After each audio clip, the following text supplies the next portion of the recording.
Meus amigos, vamos ver. O Demetrio aí o esculachou, humilhou o Camarote que tentando de todas as formas passar pano pro desgoverno Lula que vem fazendo uma tragédia no nosso Brasil. O olho está lá nas eleições de outubro, e assim como a gente falava ontem, né, Camarote, que são assuntos que todo mundo entende, dívida todo mundo tem, né, todo mundo entende o que é sacar o FGTS para pagar dívida e entrar num programa como esse. Quer dizer, o governo tem pressa porque é de fácil entendimento se isso tiver efetividade. Marcelo, e porque o governo está emparedado com a aprovação. Você tem uma desaprovação muito grande porque existe um mau humor da população. Lógico, a gente vai ver agora os reflexos. A gente estava falando aí da guerra do Irã. Lógico que teve pressão do ponto de vista no preço dos combustíveis e no preço e na inflação como um todo. Essa é uma questão mais pontual, que dependendo, vamos ver como é que vai se desenrolar e os reflexos disso para as economias do mundo e a economia do Brasil especificamente. Agora, em relação ao endividamento, é algo que já vem de algum tempo, vem crescendo e isso tem afetado a popularidade do governo. A última pesquisa Quest aponta que 66% dos entrevistados, ou seja, dos eleitores, avaliam que estão comprando menos. Então, estão comprando menos por quê? Porque tem um endividamento. Essa é a questão, porque o governo fala, mas a economia está melhorando, os dados são melhores, inflação sob controle, diminuição do desemprego, estamos praticamente em pleno emprego, o Brasil crescendo. E por que existe essa percepção? Porque existe endividamento. Você tem uma taxa de juros, agora há muito tempo foi em 15, agora em 14,75%. Isso acaba levando ao endividamento das pessoas, porque independentemente de qualquer coisa, se você uma dívida ela é construída, você começa a pagar uma geladeira, uma prestação, um carro, uma moto, e essa prestação fica muito mais cara, porque você tem juros para rolar.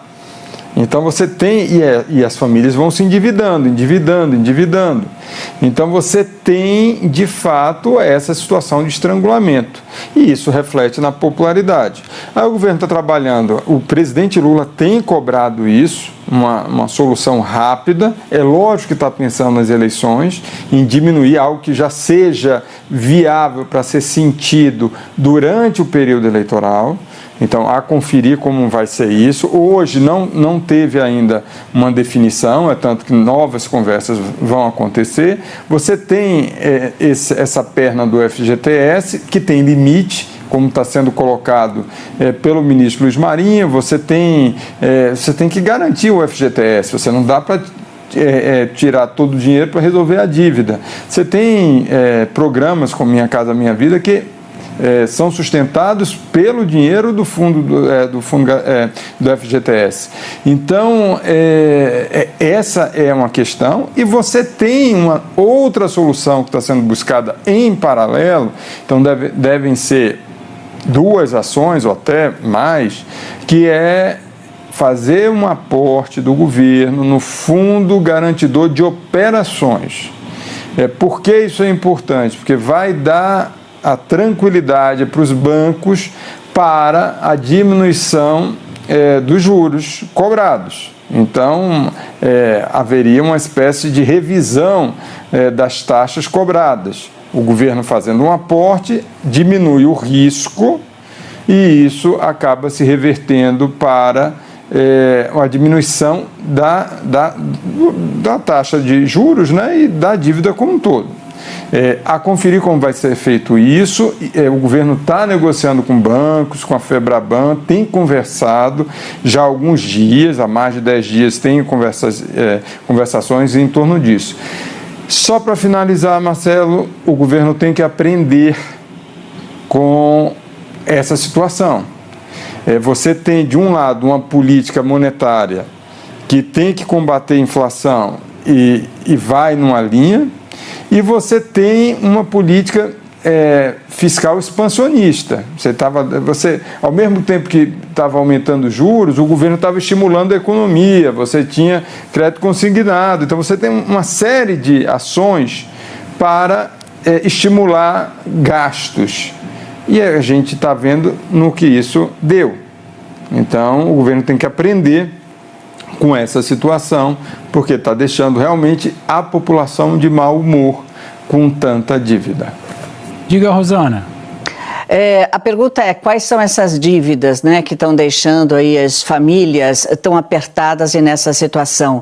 Principalmente dívidas com cartão de crédito, Marcelo. Existe um trabalho aqui de pesquisas mostrando que dívidas com cartão de crédito hoje, elas estão acima de 85%. As dívidas estão concentradas em 85% nos cartões de crédito. Aquele crédito rotativo, é bom explicar. A pessoa deixou de pagar a fatura do mês, financiou aquela fatura, os juros do cartão de crédito, e aí a dívida mais cara do país, de mais de 430% ao ano. Juros também, outra dívida caríssima e que temos aí dívidas acumuladas também com os bancos, juros de 130% a 150% para quem entra no chamado cheque especial. Não tem dinheiro na conta, entra no negativo e aquele dinheiro começa a ser financiado e bancado aí com juros altíssimos pelos bancos. Essas são as principais dívidas, não é aquela dívida do crédito, financiamento, não é isso. Eu falei hoje com o Michel Viriato, que é um especialista em finanças pessoais, e ele estava falando assim, o problema não é o montante, tantas pessoas endividadas no Brasil, o problema é a qualidade da nossa dívida. O brasileiro faz dívida para financiar o dia a dia dele, porque o dinheiro dele não chega até o final do mês. É diferente de países desenvolvidos em que a pessoa faz dívida e o volume de pessoas endividadas é muito alto, muito extenso, porque as pessoas se endividam para, por exemplo, financiar a casa própria. Aqui não, a gente financia ali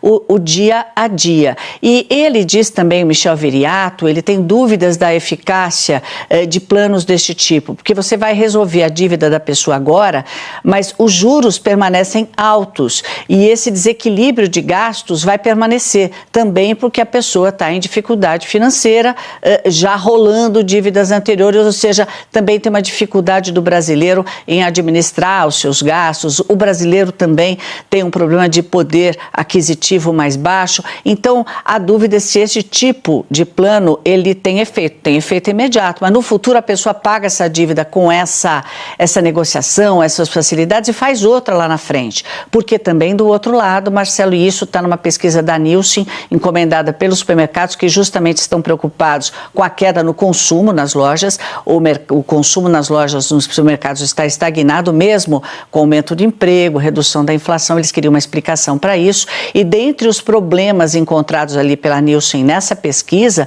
para esse baixo consumo, está a alta bancarização. Os bancos que foram surgindo pequenos ali, agora recentemente, esses bancos menores, a primeira coisa que a pessoa recebe, o que é? Um cartão de crédito. Ela se endivida e aí vira essa bola de neve que nós estamos vendo aí com esse endividamento recorde das pessoas. E endividamento não é aquela pessoa que deixou de pagar a dívida, né? Ela não é inadimplente, né, Marcelo? Ela só está com um acúmulo de dívida tão grande que ela não consegue ali se sustentar no seu dia a dia. Quer falar sobre isso, Demétrio? O populismo econômico, que é o modo de vida do governo, produziu esse cenário, que o governo quer resolver um populismo econômico orgiástico em ano eleitoral. Deixa eu tentar explicar. O governo mantém uma política de expansionismo fiscal para tentar ganhar popularidade. Isso é populismo econômico. Essa política fiscal expansionista produz uma política monetária restritiva para segurar a inflação, produzida pela política fiscal expansionista. Essa política monetária restritiva, ou seja, juros altos, produz o endividamento, produz um cenário que nós temos no Brasil de captura da renda das famílias pelas instituições financeiras. É isso que acontece. As instituições financeiras, dado esses juros exagerados, capturam a renda das famílias, que ficam penduradas no cartão de crédito, penduradas no cheque especial. Aí o governo vem com uma solução, o crédito consignado, e estimula o crédito consignado para todos os lados.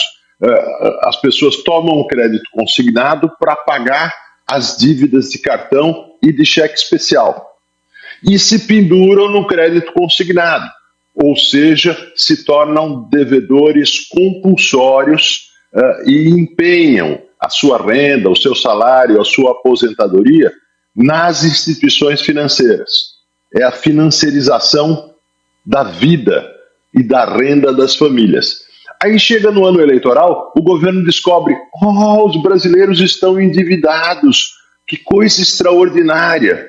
E aí ele tem uma solução, o populismo econômico orgiástico, que é o quê? O governo dá um jeito de usar dinheiro público para reduzir as dívidas.